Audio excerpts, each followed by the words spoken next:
बहू कहाँ मर गई? अंदर से आवाज, जिंदा हूं माँ जी। तो फिर मेरी चाय क्यों अभी तक नहीं आई? कब से पूजा करके बैठी हूं, ला रही हूं माँ जी। बहू चाय के साथ भजिया भी ले आई। सास ने कहा, तेल का खिलाकर क्या मरोगी? बहू ने कहा, ठीक है माँ जी, ले जाती हूं। सास ने कहा, रहने दे, अब बना दिया है तो खा लेती हूं। सास ने भजिया उठाई और कहा, कितनी गंदी भजिया बनाई हैं तुमने। बहू, माँ जी मुझे कपड़े धोने हैं, मैं जाती हूं। बहू दरवाजे के पास छिपकर खड़ी हो गई। सास भजिया पर टूट पड़ी और पूरी भजिया खत्म कर दी। बहू मुस्कुराई और काम पर लग गई। दोपहर के खाने का वक्त हुआ। सास ने फिर आवाज लगाई, कुछ खाने को मिलेगा? बहू ने आवाज नहीं दी। सास फिर चिल्लाई, भूखे मारोगी क्या? बहू आई, सामने खिचड़ी रख दी। सास गुस्से से, ये क्या है? मुझे इसे नहीं खाना, इसे ले जाओ। बहू ने कहा, आपको डॉक्टर ने दिन में खिचड़ी खाने को कहा है, खाना तो पड़ेगा ही। सास मुंह बनाते हुए, हां तू मेरी मां बन जा। बहू फिर मुस्कुराई और चली गई। आज इनके घर पूजा थी। बहू सुबह 4 बजे से उठ गई। पहले स्नान किया, फिर फूल लाई, माला बनाई, रसोई साफ की, पकवान और भोज बनाया। सुबह के 10 बज गए। अब सास भी उठ चुकी थी। बहू अब पंडित जी के साथ भगवान के वस्त्र तैयार कर रही थी। आज ऑफिस की छुट्टी भी थी, यही उनके पति भी घर पर थे। पूजा शुरू हुई। सास चिल्लाती, बहू ये नहीं है, वो नहीं है। बहू दौड़ी दौड़ी आती और सब करती। अब दोपहर के 3 बज गए थे। आरती की तैयारी चल रही थी। पंडित जी ने सबको आरती के लिए बुलाया और सबके हाथों में थाली दी। जैसे ही बहू ने थाली पकड़ी, थाली हाथों से गिर पड़ी। शायद भोज बनाते हुए बहू के हाथों में तेल लगा था, जिसे वो पोंछना भूल गई थी। सारे लोग तरह तरह की बातें करने लगे। कैसी बहू है, कुछ नहीं आता, एक काम भी ठीक से नहीं कर सकती, ना जाने कैसी बहू उठा लाए, एक आरती की थाली भी संभाल नहीं सकी।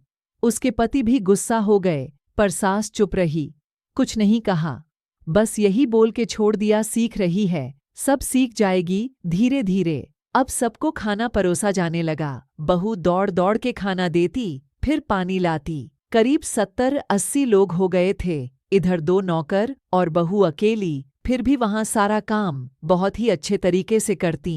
अब उसकी सास और कुछ आस पड़ोस के लोग खाने पर बैठे। बहू ने खाना परोसना शुरू किया। सबको खाना दे दिया गया। जैसे ही पहला निवाला सास ने खाया, तुमने नमक ठीक नहीं डाला क्या? एक काम ठीक से नहीं करती, पता नहीं मेरे बाद कैसे ये घर संभालेगी। आस पड़ोस वालों को तो जानते ही हो ना साहब, वो बस बहाना ढूंढते हैं नुक्स निकालने का। फिर वो सब शुरू हो गए, ऐसा खाना है, ऐसी बहू है, ये वो वगैरह वगैरह। दिन का खाना हो चुका था। अब बहू बर्तन साफ करने नौकरों के साथ लग गई।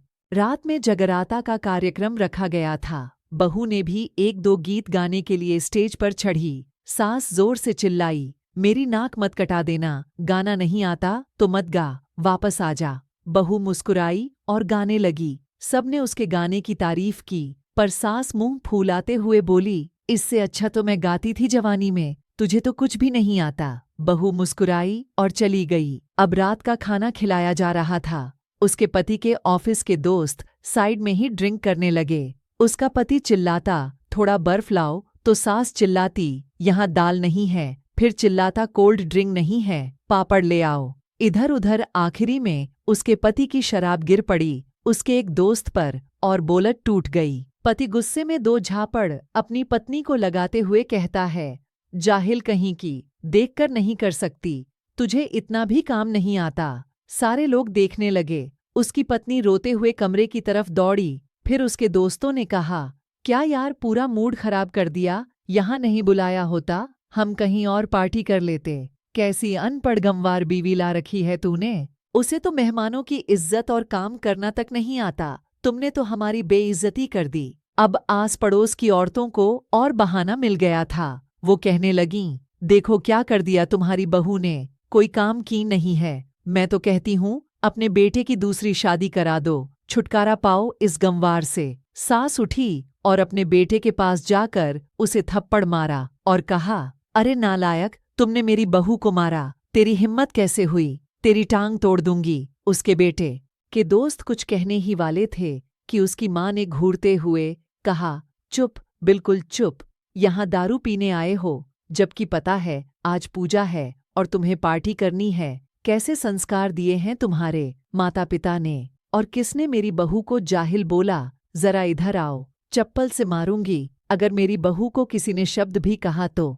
अरे पापी, तूने उस लड़की को बस इसलिए मारा कि तेरी शराब टूट गई। पापी, वो बच्ची सुबह 4 बजे से उठी है, घर का सारा काम कर रही है, न सुबह से नाश्ता किया न दिन का खाना खाया, फिर भी हंसते हुए सबकी बातें सुनते हुए ताने सुनते हुए घर के काम में लगी रही। तेरे यार दोस्तों को वो अच्छी नहीं लगी। जूते से मारूंगी तेरे दोस्तों को जो कभी उन्होंने ऐसा कहा। उसके यार दोस्त चुपके से खिसक लिए। अब सास बहू के कमरे में गई और बहू का हाथ पकड़कर बाहर लाई। सबके सामने कहने लगी, किसने कहा था अपनी बहू को घर से निकाल के दूसरी बहू ले आना? जरा सामने आओ। कोई सामने नहीं आया।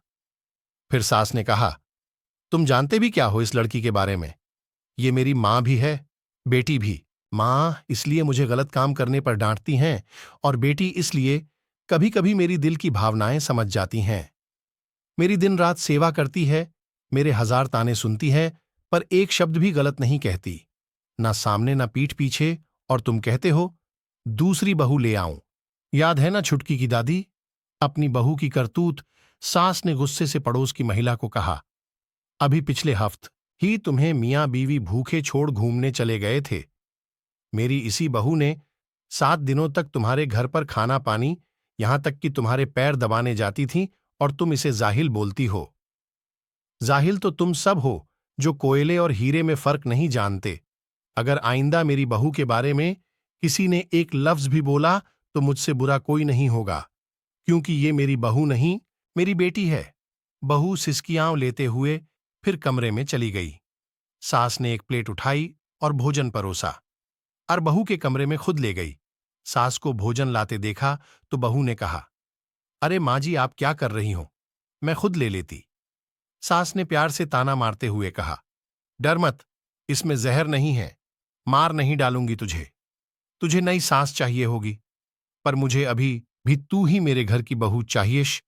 बहू ने अपनी सास को रोते हुए गले से लगा लिया। सास भी रो दी पहली बार और कहा, चल खाना खा ले। फिर मजाक करते हुए कहा, फिर मेरे पैर दबाने चले आना, और ये ख्याल मन में मत लाना कि सास पैर बोलती है।